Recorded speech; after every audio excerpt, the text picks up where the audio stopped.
Vespera's Grace, the spectral vessel.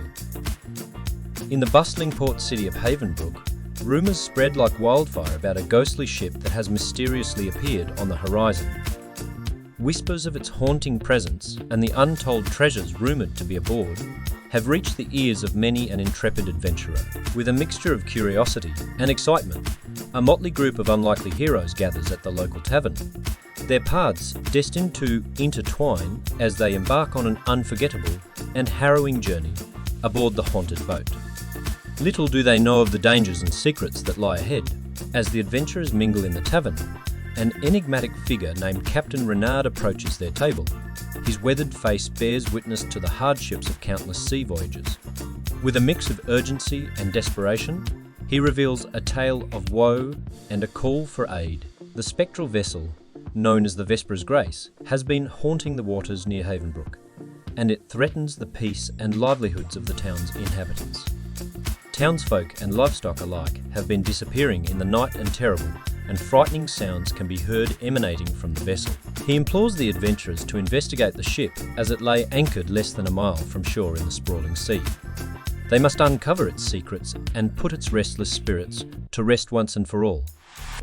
The promise of untold riches awaits those who can accomplish this perilous task, and a watery grave for any who fail.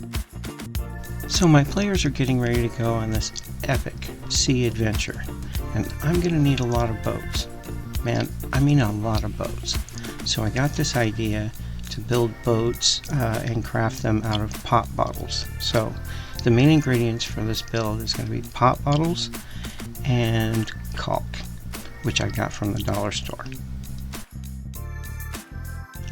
But before we get into the video, I'd like to say, hello Knights and Dragons out there, Real Killer DM here, and I'm asking for help growing my channel. If you could please give me a like, share with your friends, subscribe, but most of all, like the video. It helps to get it a little bit more circulation with the algorithm, and if you would do that for me, I certainly would appreciate it. And again, love to have you as a new subscriber.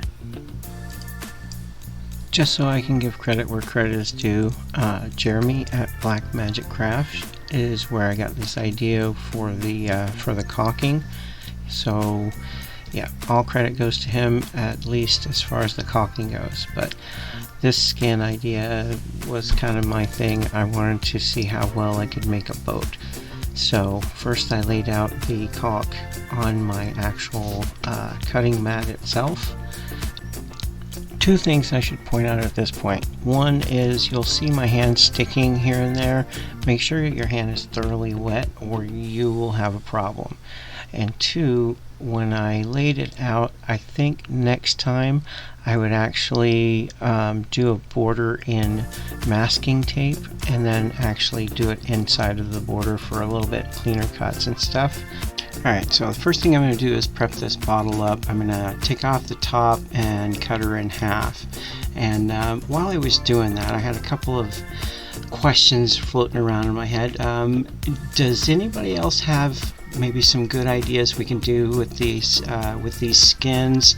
I was thinking about making a bunch of tiles that have like a thatched roof and doing a peasant village. But if you have some other ideas, I'd really love to hear them. Another one of the things that I've been thinking about is the Pringles can wizard tower. But yeah, getting back to the build, I cut the bottle in half and then I butterflied the front so that I could make the shape of the prow. Just a little bit of hot glue to hold everything in place, and I think we have the basic shape of our boat already.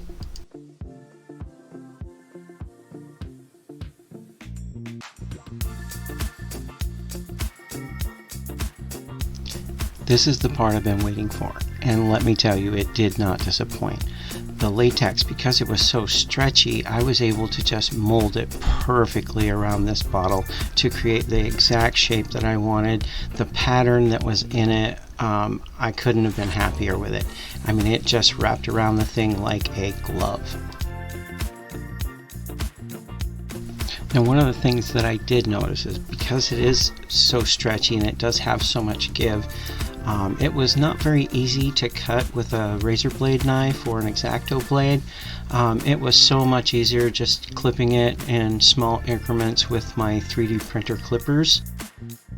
I did want to mention, for the people who haven't seen my video on making the tiles with the caulk, I am getting ready to do a secondary update video to that. So you might want to catch that video. Those tiles came out amazing, but I am going to do a secondary video, like I said, an update. I'm going to use 1 packet of squares and 1 thing of caulk, and I'm going to see how many 3x3 or larger tiles that I can make for this tile set using just those 2 ingredients. So now that we've got it skinned, I just wanted to put a little beauty strip along the front to kind of hide that seam where I made that cut.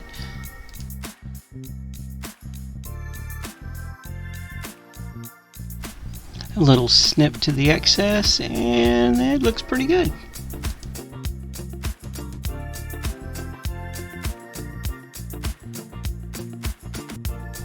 And so for this next step, I just wanted to get in there and do a little rough trim around the edges. As you can see later on, I am going to put a border around the whole top to kind of clean it up and to give a little bit of containment for the pieces that are going to be, situated inside. So let me just say this. I really love the shape that the pop bottle gives the boat.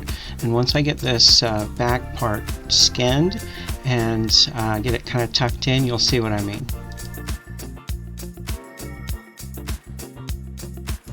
That's the shape I was talking about right there, and it just begs to have a rudder dropped off the back of it. So all in all, I think this is looking really good. Let me know what you think in the comments below though.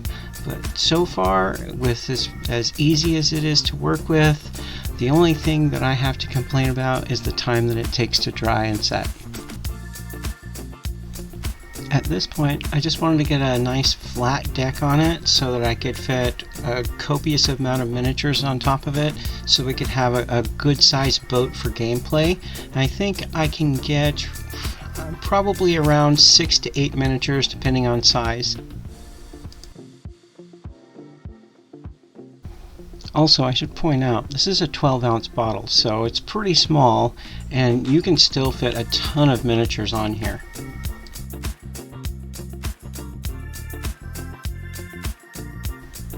I really wanted to clean up the top part of this boat. It looked a little shaggy, and so I wrapped a border around it. But for this part, I used the dollar store foam board, and I went ahead and imprinted the wooden pattern on that and then just glued it all the way around. As you can see, I made 45-degree cuts so that they would line up and mesh up in the corners nicely.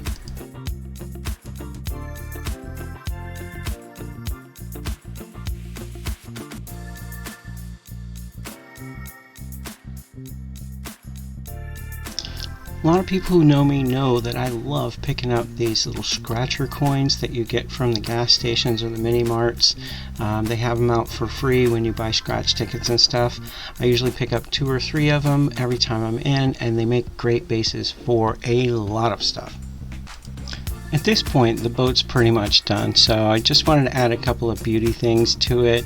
Added that rudder to the back end, and then also added a little sprocket that I had for the ship's wheel.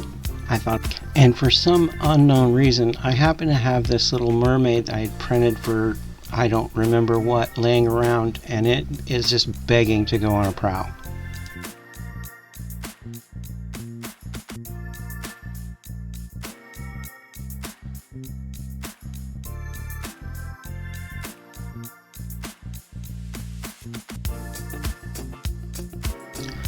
So I feel really bad, but something happened during the painting and my camera shut off, so you're not going to get a chance to see the painting of it and how transformative it is when you slap that brown wash on. But at this point, I will just shut up and let you see what the final product looks like. And if you like it, again, give me a like. We'd love to have you as a new subscriber.